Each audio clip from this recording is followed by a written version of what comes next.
So let's talk about Glacier. I just cleared the pinnacle boss with Glacier. Glacier Sorcerer. Glacier is my main damaging skill. It's a really popular dispatch. And then when you're a sorcerer, you have access to Arcane Ascendance. So Arcane Ascendance gives you a lot of cast speed, a lot of spell damage, and the longer you use it for, the higher it scales. You get 1 extra cast speed per second and 5 extra spell damage per second. But it drains your mana faster and faster and faster. But because Glacier gives you so much mana back, 1% of maximum mana gained with each hit, and you have 3 hits if you play Glacier like this. You have 3 hits. You need to reach about 1200 mana to be mana neutral against a single target. And it's only on crits, right? With your critical strikes. So you need to reach 100% crit chance and have 1200 mana to be able to sustain your mana. Early on, you can use stuff like Cold Victory to get mana gain on kill. This will not help. This will not help you against bosses. And you need also Archmage 5 points into here to get the chance to refund 20% of your mana cost, tripled over 1000 mana. You need this as well. So this is what you do early on, and super early you go with Mana Strike. Invest into this one here, and then all the mana stuff to the right here: mana drain, critical mana, and critical rejuvenation. These 3 and this one is the most important. So early on you play Mana Strike Generator, and then you spend your mana with Glacier, but eventually you get to the point where you have enough gear with stuff like Peak of the Mountain that helps you cap your crit very easily. You can also use the rings like Phantom Grip to get extra base crit and increased mana. Very important to scale your mana is going to be the idols, with percentage mana is going to be the biggest increase for you. But you can also get some of these, which has flat mana and increased mana, which will be extremely good. Other options include Unstable Core with a big mana roll. I only have 58, but this also has the implicit of increased mana. So this one is actually pretty good, and also gives you a lot of armor, which armor is the main thing that helps you scale, mitigate damage against your ward. And since you're a ward-based build, yeah, you must try to reach high levels of armor, as high as you possibly can. A good base could also be in the end game. There's an end game pair of gloves that gives you very high armor, and armor mitigates damage over time. But that's the best one that you could go for. I like to go with a lot of movement speed, so stuff like Arboreal Circuit, Ward Trail are quite nice alongside Rung Warp, because Rung Warp gives you increased spell damage per movement speed whenever you teleport. So Rung Warp is your weapon of choice, which makes you teleport around randomly, but it gives you an immunity bubble when you do so, and a buff called Chrono Warp, which gives you more cast speed and more movement speed. So this is the weapon that you want with no LP early on. Super important. Okay, so let's go over quickly the skills. Glacier, essentially, it is spec to deal a lot of damage with your 3rd hit, so that's the most important one. Like I said earlier, early on you can use this to get more mana, or you can even invest 1 more point into Resplendent Frost to get extra base crit chance to cap your crit more easily. Don't get fooled. Don't use the spell critical strike chance tooltip here to know how much crit you have on your Glacier, because it's completely false. Like, essentially the stat sheet is almost useless in this game, because it does not reflect what each individual skill and how they're spec'd.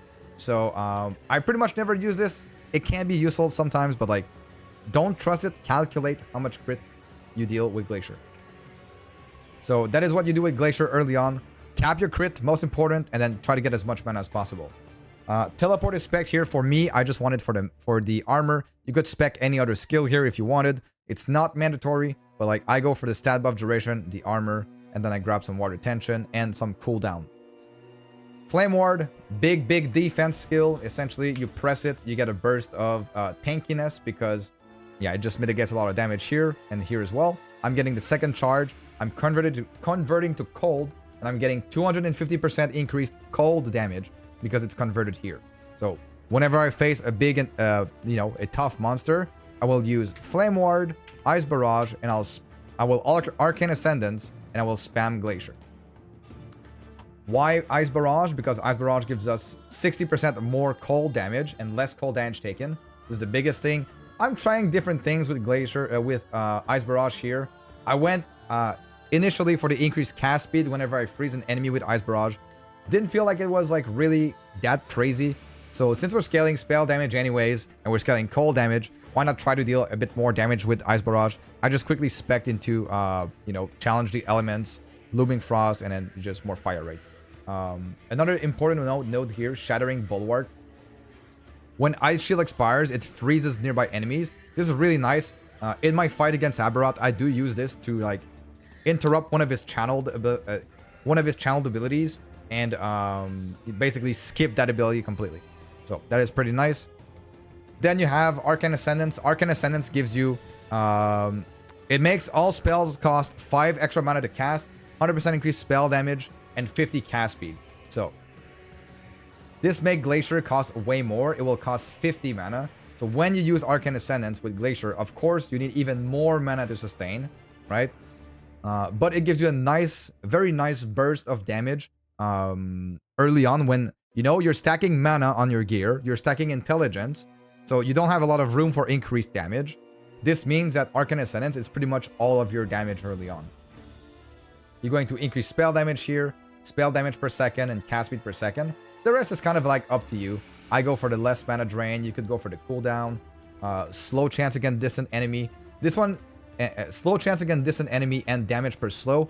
This one is kind of nice, but at the same time, you want all 3 of your Glacier hits to hit to sustain your mana.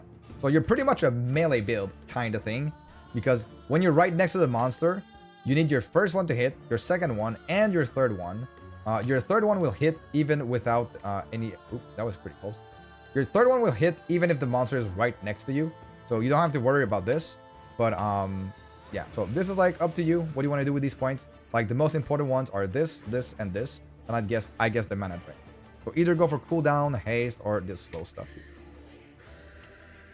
In your passives, as I said earlier, the stats that we want to focus on are going to be mana, intelligence, crit multi, cast speed. Cast speed is really nice because, you know, the more we hit, the more the faster we hit, the more hits we get, the more mana we'll be able to generate faster, right? So we're going to be mitigating the drain of Arcane Ascendance. So that is what I'm aiming for. I'm getting mana, intelligence, some cast speed. I'm getting some cast speed. This one is very important. This is why we scaled intelligence as well. Calculated destruction gives us 3% critical strike chance per point of intelligence. So very, very important. I have like 99 intelligence here, which gives me almost 300% increased crit. So super, super, super important to cap your crit is scaling intelligence. I'm going for this one here, which gives me mana. This one gives me mana as well, and damage dealt to mana before health. So don't worry, if you take a big hit, this will not drain your mana completely. The damage dealt to mana before health works as a 5-to-1 ratio. So every point of mana shields 5 points of health. So it's like 80% less damage taken basically on your mana. So still very good. And anyways, they need to get through your ward first to hit your mana. So this is like, we're essentially only using it as a last resort sort of defense. And also it's giving us mana. So this is why we're taking this node. Spell damage leech, cold damage leech here. Quite nice. Lost knowledge is your way of generating a ton of ward. It's ward gain per 15 current mana. So that's why you stack mana for all of these different reasons, to be able to spam Glacier to get the mana back. And also each cast of Glacier, you see, it's giving me quite a bit of ward because it's giving me as much ward as I have mana at this ratio of 15-5. So very, very OP node, Lost Knowledge. Intelligence, cast speed, mana. We're grabbing even more mana here and mana spent again as ward. And then Archmage to refund the portion of the cost of the spell that we're casting to be able to sustain even easier. In the Rune Master tree, right now I'm going for cast speed, I'm going for intelligence, less bonus damage from crits, and I got a little bit more crit multi. So this is what I'm using right now. In the final version of this build, I would probably spec the points somewhere else. A lot of the points for mana, probably, I would put them somewhere else if I have just better gear. But since I only have like 1400 mana, and you could say like, oh, that's a lot of mana. Yes, but like essentially you want to stack even more mana. Like my idols could get some work. All of my gear could be much better. You know, you could get Orion's Eye here. You could get like unstable core with mana slammed on it. You could get like my wrong warp is essentially useless. All the rolls I have on it, except the, I guess the stun chance is kind of nice. But yeah, I mean I do have room for improvement. So this is like what I use to clear to the pinnacle boss in the first few days of the league. So for gear, wrong warp, use this without LP, it's completely fine. Unstable core, use this without LP, it's completely fine. Just make sure that the mana roll is the most important one here. You want to get as high mana as possible on this one. Peak of the Mountain, easy to get. Like this Arbor Dungeon, you can do it in tier 1 and you'll have a chance to drop Peak of the Mountain. It gives you a lot of increased critical strike chance. And yeah, it's an easy way to cap your crit. So go for that. On your amulet, you want mana crit multi. You want maybe armor shred, but I have armor shred chance here. I just wanted to get as much mana as possible, so that's why I went with this.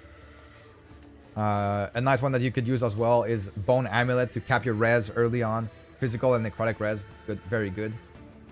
For your offhand, you want to use anything like, you know, you got a Crystal Skull, which gives you 6%, up to 6% spell crit chance, and that is base crit, which is going to be increased by your increased crit chance. So you want to reach 100% crit chance as much as possible to sustain your mana. So make sure that you use a good base for your offhand catalyst. Again, crit multi, mana here is really nice. Yeah, just pretty much everywhere on the gear. Int, crit multi, mana, super, super important. Then we have our belt. I swapped to a Praetorian belt to get the extra armor because I didn't have much armor and I wanted to like stack it as much as possible to be able to mitigate the damage as possible against the pinnacle boss. Other choices, Strength of Souls, if you want to, you know, just like really good mana synergies. And also Ward Trail. So I'm a big movement speed enjoyer. So what I use in maps is I just equip Ward Trail and then 2 Arboreal Circuits. Arboreal Circuits can go up to 18% movement speed. And Ward Trail can go up to 10% movement speed. This is not useless because Wrong Warp actually scales your damage based off of your movement speed. So, you know, triple the value of your move speed to get an amount of increased spell damage with Wrong Warp. It's just like crazy good. But, you know, against like more difficult content, I would probably swap to like some other rings and stuff like that. So I got some intelligence ring here and then increased spell damage. These are the stats that you want to go for. On your gloves, again, mana int, you can get cast speed. Here I got a pretty nice pair of gloves with tier 7 cast speed sealed. So that's what I decided to use. Transient Rest, very nice synergy when you're stacking mana. 59% of your current mana gain is ward when you stop moving. So you see, I am just moving around, right? I'm just moving around and I'm generating a ton of ward, right? So very good boots. And it also has a static 35 fizz, poison, and necrotic res. So this is extremely good early on. Level 52. This helps you cap your res so easily. And it also synergizes very well with the build. They are not the best movement speed boots, but yeah, they just synergize so well with the build that I have to use them. And then for your relic, I went for, again, you want here mana, intelligence, you want crit multi. You must have a source of frailty somewhere on your gear, so relic is a good place to get it. Either like relic, amulet, or gloves. Usually I like to seal frailty at tier 1. But yeah. So that is pretty much what I have here. In terms of blessing, I got my void res blessing here. Mana blessing, super important.